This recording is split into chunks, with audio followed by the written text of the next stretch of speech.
పై జనసేన జిల్లా అధ్యక్షుడు గాదె వెంకటేశ్వరరావు మండిపడ్డారు. వైసీపీలో అంబటి విదూషకుడిగా మారిపోయారంటూ విమర్శించారు.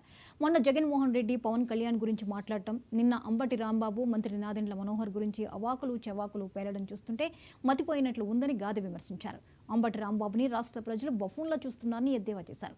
దొంగలకు కేర్ ఆఫ్ పార్టీ అయిన వైసీపీ నాయకులు పిచ్చి పిచ్చి ప్రేలాపనలు చేస్తే ఊరుకోబోమని జనసేన నాయకులు గాదె హెచ్చరించారు. ఎందుకన్నావు అన్నమాట? మీ వాడిని నోరు జరగడు కాబట్టి అన్నాం. మరి నువ్వెందుకు వచ్చావు? మీ వాడిని అన్నావని నువ్వు వచ్చావు కదా. అంటే చెదుడికి చెప్పేవాడు కాదు నీతులు, మనం కూడా ఆశించడానికి ఉండాలి. ఎప్పుడూ కూడా జనసేన పార్టీ నాయకులు కానీ ఏ ఒక్క రాజకీయ పార్టీని మా అంతటిగా మేము నోరెత్తి మాట్లాడింది కానీ క్రిటిసైజ్ చేసినటువంటి సందర్భం కానీ ఏనాడు లేదు మా రాజకీయ ప్రస్థానంలో. మమ్మల్ని ఎవరైనా అన్న తర్వాత మేము కౌంటర్ అటాక్ చేసాం తప్పితే మేముగా స్వతహాగా ఏ ఒక్కరి మీద కూడా ఎప్పుడూ కూడా ఏ సందర్భంలో కూడా నోరు పారేసుకోలేదు.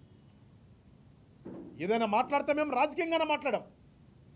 ఎక్కడా కూడా వ్యక్తిగత హననాలు చేసే విధంగా ఏ రోజున పవన్ కళ్యాణ్ గారి దగ్గర స్టార్ట్ చేస్తే కింద ఉన్నటువంటి కార్యకర్త వరకు కూడా ఎప్పుడూ మాట్లాడలేదు మేము. అని మమ్మల్ని అంటే ఏ రోజున ఊరుకునే పరిస్థితి కూడా లేదు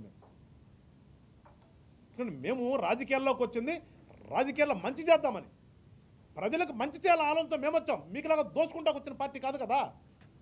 దోచుకుంటాకు వచ్చినప్పుడు మీకున్నప్పుడు సేవ చేద్దామని వచ్చినటువంటి మాకు కూడా ఉంటుంది కదా కొద్ది గొప్ప కోపం. మీ నాయకుడు చెప్పినంతా జనం విన్నారో లేదో తెలీదు. మళ్ళీ అదే నిన్న మొదలుపెట్టాడు రాంబాబు గారు. ఇప్పుడు బడ్జెట్ గురించి మాట్లాడాల్సిన ప్లేస్లోకి వెళ్ళి మాట్లాడి మీరు జనం వింటారు. ఇప్పుడు మీరు ఎవరికి ఏం చెప్పదలుచుకున్నారు? మీరు గతంలో మీరున్నప్పుడు గత ప్రభుత్వాలు వచ్చి అసెంబ్లీలో కొట్లాడే కదా.